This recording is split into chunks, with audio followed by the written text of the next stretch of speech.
It is hard to forget this viral moment, a mother reunited with her toddler son after being separated and detained at the border last year. Today, thanks in part to a small but powerful group led by Julie Schweidert-Coazo, the little boy is thriving at a New York City pre-K with his family. The stories and trauma of families separated at the border flooded the news more than a year ago, the summer of 2018, the very height of what many called a crisis. Children were torn apart from their families and moved thousands of miles away to here in Harlem to the Cayuga Center. It's where we first met Coazo. While juggling her own family and their needs, she, along with other concerned New York City women and mothers, sprang into action, crowdsourcing money and resources to bail out migrant families and, in some cases, reunite them with their children. I think the particular void that we filled was that we came to do the work quickly. Immigrant Families Together was born organically, exhibiting the power of social media and the power of people just wanting to help others.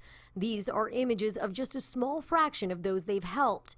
Today, their work continues with just as much fervor, intensity, and urgency. Now, more than a year later, when people say, "Oh, you're not rapid response anymore," I say, "Of course we are. Would you like to hold my phone for 24 hours? Coazo says to this very day the Cayuga Center continues to be contracted by the federal government and receives migrant children. So we have facilitated a number of reunifications at Cayuga even within the past few months. Since June 2018, Julie and Immigrant Families Together raised more than $2 million, posted bond for 84 adults. The bond, often paid in Manhattan and posted for people detained at more than 24 different border facilities in different states. Nearly half the money they raised got people out of those detention centers and brought them here to their children.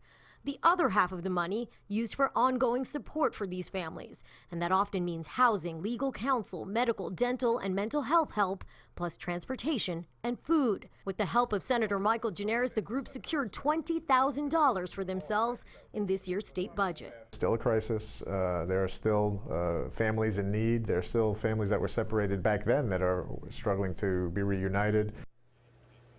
So Coazo tells me that she and others will remain in the thick of it, but there is a lot of thought into how to keep their work going in the long term. If you'd like to learn how to help this group and the others they have partnered with, visit our website, pix11.com. We'll post their information there.